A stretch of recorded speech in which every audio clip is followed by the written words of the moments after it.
নমস্কাৰ মই Jyotikam Gogoi astronumerology reiki healer tutor and vastu consultant লৈ আহিছো আজি আপোনালোকৰ বাবে অন্য এটা ভিডিও।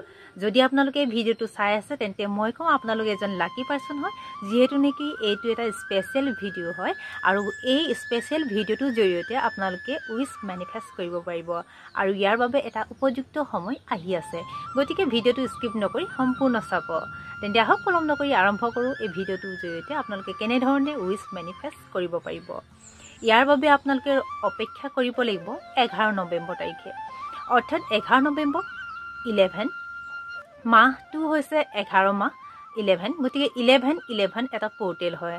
আমি যেহেতু এঞ্জেল গাইডেন্সক বিশ্বাস কৰোঁ, আমি ডিভাইনৰ ব্লেছিংছক বিশ্বাস কৰোঁ, গতিকে 11 পোৰ্টেলটো খুবেই এটা অস্পিচিয়াছ হয়।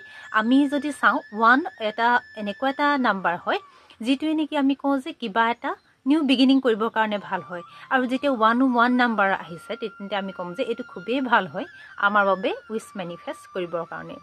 যদি আপোনাৰ কিবা উইশ আছে আৰু আপুনি সেই উইশটো মেনিফেষ্ট কৰিব বিচাৰিছে, যিহেতু নেকি আমাৰ বিভিন্ন ধৰণৰ উইশ আছে, আমাৰ বহুতো উইশ আছে, কিন্তু আমি সেই উইশটো ফুলফিল কৰিব নোৱাৰোগৈ। আৰু এই বিশেষ 11 নৱেম্বৰ তাৰিখৰ দিনাখনৰ পৰা আপোনালোকে এই উইশ মেনিফেষ্টেশ্যনটো কামটো কৰিব পাৰিব। ইয়াৰ কাৰণে আপোনালোকে কেইটামান সৰু সৰু কাম কৰিব পাৰিব। প্ৰথম কথা, যদি আপোনালোকে ভাবিছে উইশ মেনিফেষ্ট কৰিম বুলি, তেন্তে আপোনালোকে 369 সেই 369 এইটোত আপোনালোকে নিজৰ উইশ লিখিব লাগিব। যদি আপোনালোকে কোনোবাই 369 এই পেটাৰ্ণত কেনেকৈ উইশ লিখিব পাৰে উইশ মেনিফেষ্ট কৰিবৰ কাৰণে সেইটো যদি নাজানে ক'ব, তেন্তে মই তাৰ কাৰণে আপোনালোকৰ বাবে নতুন ভিডিঅ' লৈ আহিম। আপোনালোকে যিসকলে জানে তেওঁলোকে গম পাবই 369 আমি 369ত আমি এটা উইশ লিখিব পাৰিম। সেই উইশটো 11 তাৰিখৰ পৰা আপোনালোকে আৰম্ভ কৰিব। আপোনালোকে 11 তাৰিখৰ পৰা 11 দিনলৈ আৰম্ভ কৰিব পাৰিব।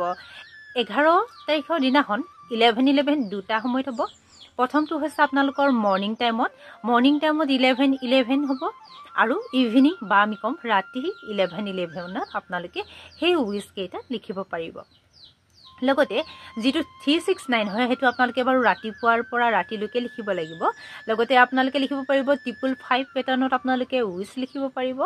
আৰু আপোনালোকে কৰিব পৰা আৰু কিছুমান সহজ কাম আছে যিটো নেকি আপোনালোকে ইনফিনিটি চিম্বলৰ জড়িত কৰিব পাৰিব। আমি যিবিলাক কওঁ জিবু চিম্বল হয়, জিবু চিম্বল আপোনালোকে ইনফিনিটি চিম্বল লাগিব। ইয়াৰ বাবে আপোনালোকক লাগিব এখন পেপাৰ, এখন হোৱাইট পেপাৰ ল'ব। চাৰ্কুল আকাৰত আপোনালোকে সেই হোৱাইট পেপাৰখন কাটি ল'ব আৰু সেই হোৱাইট পেপাৰখনৰ মাজত লিখিব ইনফিনিটি চিম্বল। ইনফিনিটি চিম্বলৰ দুটা সাইডত আপোনালোকে লিখিব 11 আৰু সেই চিম্বলৰ ওপৰত আপোনালোকে লিখিব আপোনালোকৰ নিজৰ উইশ। যদি এটা উইশ লিখিব পাৰে তেনিয়ে হ'লে হ'ব, আৰু যদি এটাতকৈ বেছি লিখিব পাৰে তেতিয়া হ'ব। মিনিমাম আপোনালোকে এটা, মেক্সিমাম আপোনালোকে 11টা উইশ লিখিব পাৰিব। যিহেতু নেকি আমাৰ উইশৰ সংখ্যা কেতিয়াও শেষ নহয়, আমাৰ বহুতো উইশ থাকে, গতিকে আপোনালোকে সেই উইশবিলাক লিখিব পাৰিব। ইয়াৰ পাছত যদি আপোনালোকে ভাবে এঞ্জেল নাম্বাৰ লিখো বুলি, তেন্তে আপোনালোকে এঞ্জেল নাম্বাৰ লিখিব পাৰিব। ইনফিনিটি চিম্বলৰ তলত লিখিব পাৰিব 777 লিখিব পাৰিব, 808 লিখিব পাৰিব, আপোনালোকে 1176 এই নাম্বাৰকেইটা লিখিব পাৰিব। ইয়াৰ পাছত আপোনালোকে এই চিম্বল আৰু এই পেপাৰখন ঘৰৰ ৱেষ্ট ডাইৰেকশ্যন অৰ্থাৎ ঘৰৰ পশ্চিম দিশত ৰাখিব পাৰিব।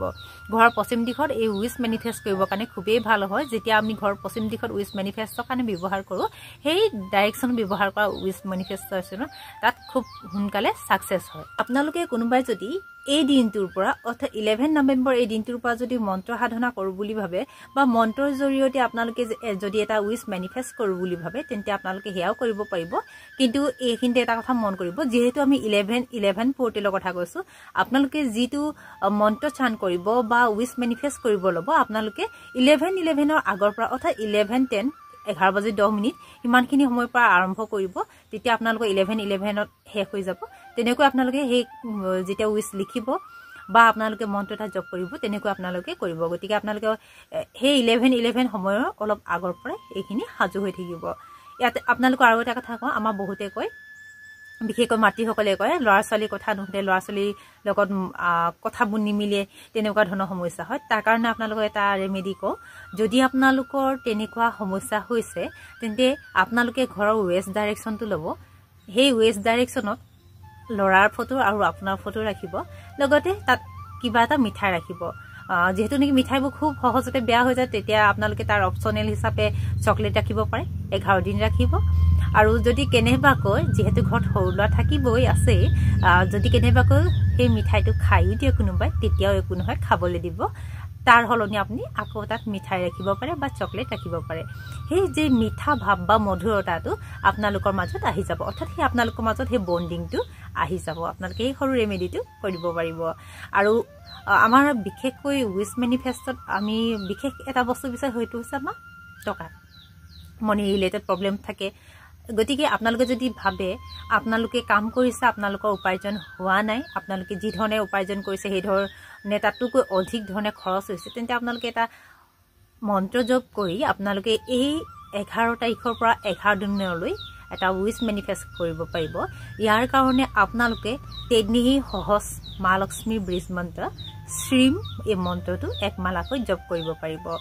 একে হ'ব ইয়াতো আপুনি 11 বাজি 10 মিনিটৰ পৰা আৰম্ভ কৰিব যাতে 11 বাজি 11 মিনিটলৈকে আপোনালোকে সেই সময়খিনি পাই যায় গতিকে আপোনালোকে ইয়াত আগৰ পৰাই হাজু হৈ মন্ত্ৰ জপ কৰি থাকিব এনেকৈ আপোনালোকে উইচ মেনিফেষ্ট কৰিব পাৰিব আৰু যিসকলে এই উইচ মেনিফেষ্ট কৰা এই প্ৰচেছটো কৰিম বুলি ভাবিছে তেওঁলোকে 11 তাৰিখৰ পৰা 11 দিনলৈ এই উইচটো কিন্তু কন্টিনিউ কৰিব লাগিব আৰু যদি আপোনালোকে ভাবিছে এই উইচটো আৰু বেলেগ ধৰণে কৰো বুলি তেতিয়া আপোনালোকে পেপাৰ লব পাৰিব ইনফিনিটি তাতো ইনফিনিটি সিম্বল লিখিব উইচ লিখিব আৰু সেই উইচটো লিখাৰ পাছত আপোনালোকে সেই উইচটো চান কৰিব চান কৰাৰ পাছত আপোনালোকে সেই পেপাৰখন জ্বলাই দিব জ্বলাই যিটো ধোঁৱা ওলাই যাব সেই ধোঁৱাটো ইউনিভাৰ্সক এৰি দিব আৰু ইউনিভাৰ্সক থ্যাংক ইউ জনাব গ্ৰেটিটিউড জনাব এইকেইটা আপোনালোকে কৰিব পাৰিব যদি আপোনালোকে ইয়াৰ উপৰি যদি আৰু কিছুমান সুইচ ৱৰ্ড আছে বা এঞ্জেল নাম্বাৰ আছে তেনেকুৱা ধৰণৰ যদি কিবা গাইডেন্স বিচাৰে তেন্তে মোক কমেন্ট বক্সত আহি কমেন্ট কৰিব মই নিশ্চয় আপোনালোকৰ বাবে নতুন নতুন ভিডিঅ' সেই বিষয়ৰ ওপৰত লৈ আহিম আজি ভিডিঅ'টো ইমানতে সামৰণি মাৰিছো আপোনালোকৰ উইচ বিলাক ফুলফিল হওক